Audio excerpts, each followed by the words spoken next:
Eu vou ler o texto e pela leitura logo perceberão qual é a ambiguidade tremenda em que tantas vezes as igrejas, mesmo as mais abertas e mais bem preparadas, bíblica e teologicamente, caem e que praticam. Diz o texto assim, é logo na abertura, tipo saudação da celebração litúrgica. Irmãos. Primeiro diz irmãos e não diz irmãs. Parece que elas não estão lá. Melhor era que dissesse irmãs, irmãos. Irmãos, só. Cristo, o Verbo encarnado, o Filho de Deus, conhecido pelos seus conterrâneos como o Filho de José, escondeu-se, ocultou-se na obscuridade da vida cotidiana de Nazaré. Misturou-se o mais possível com todos os seus, perdeu-se no meio deles, escondendo a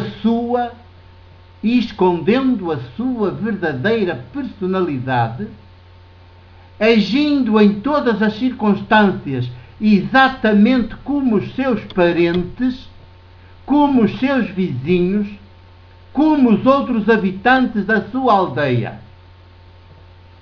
Ele, que era Filho de Deus, assumiu a obscuridade, fundindo-se na vida comum da sua gente.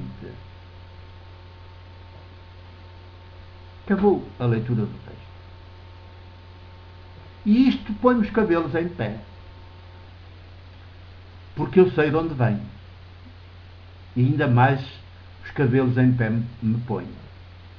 Porque se de onde vem isto se diz e se anuncia, e se começa assim, se abre assim uma celebração litúrgica de domingo, o que fará em tantas outras igrejas, templos paroquiais, catedrais, onde não há,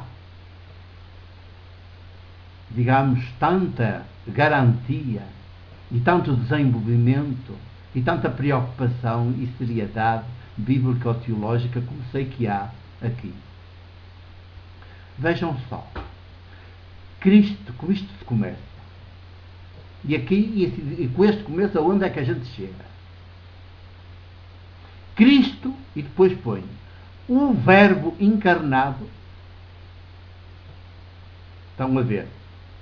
Neste texto, pequeno, mas a abrir, não se disse uma única vez Jesus. Começa por Cristo e depois o Verbo encarnado, quer dizer, Cristo, o Verbo encarnado, e logo a seguir o Filho de Deus, as duas expressões com o artigo definido. Depois, conhecido pelos seus conterrâneos como o Filho de José, escondeu-se, ocultou-se na obscuridade da vida cotidiana de Nazaré.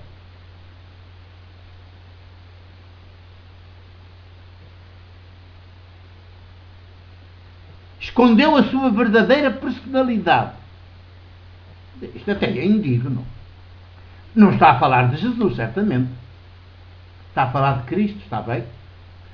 Um mítico Cristo que está na imaginação das pessoas, que anda no nosso imaginário desde há 20 séculos.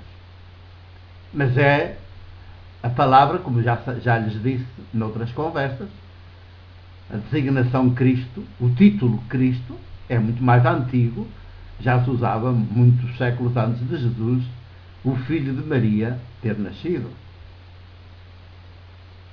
Portanto, não está a falar de Jesus. Cristo, o Verbo encarnado. Em século XXI, a gente o que é que entende? O Filho de Deus. Talvez já lhes disse que era uma designação que todos os que tinham cargos de poder mesmo na sociedade fora do judaísmo, era um título que era atribuído aos que tinham cargos de poder. Cristo é o ungido era o rei, ungido era o sacerdote.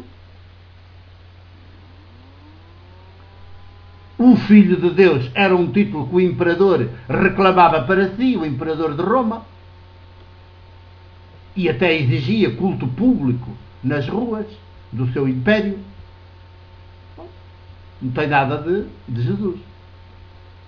Já tem tudo, se calhar, de poder e de privilégio.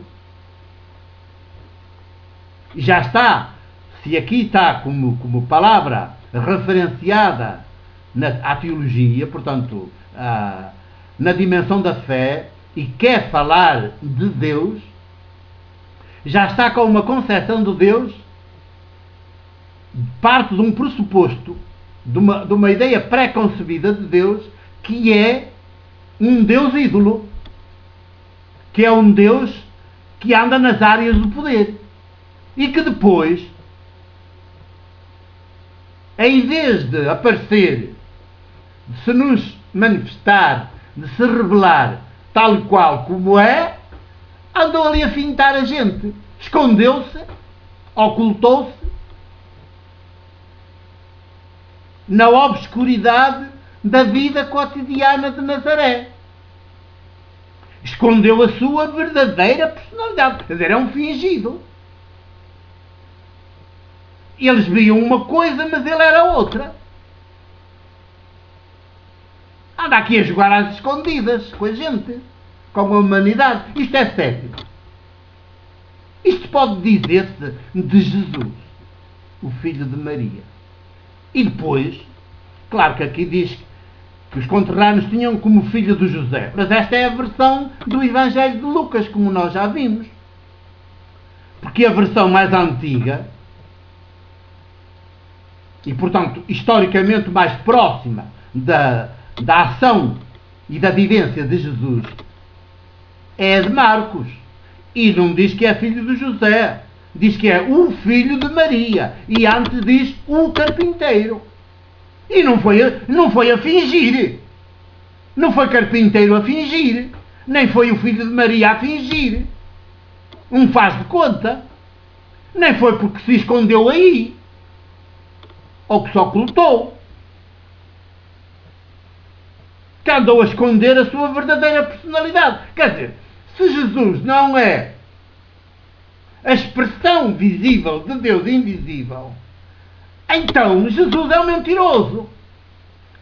Não corresponde a Deus invisível. Quer ver? Como é? Estamos a ver como esta linguagem nos atraiçoa. Nos faz incorrer na idolatria. Porque o que é espantoso é que Deus invisível seja Jesus. Isso é que é espantoso, isso é que é revolucionário. Isso é que é a originalidade da fé jesuânica. É que Deus é Jesus. Deus é o humano pleno e integralmente humano. Ponto final. Assim dá dignidade. Se não andamos aqui, Jesus andou ali a fazer de conta, porque Deus é outra coisa. Deus é o poder. E ele andou ali a fazer-se sem poder, a fingir, a esconder a sua verdadeira personalidade. Mas a personalidade de Jesus não é a que ele mostra. Não é esta fragilidade toda. Ou foi uma fragilidade faz de conta. Tenham paciência. Haja seriedade. Cuidemos bem nas palavras que dizemos. Para mais numa celebração. Que se diz celebração da fé. Haja modos, meus irmãos presbíteros e meus irmãos bispos. Haja modos. Já prosseguiremos.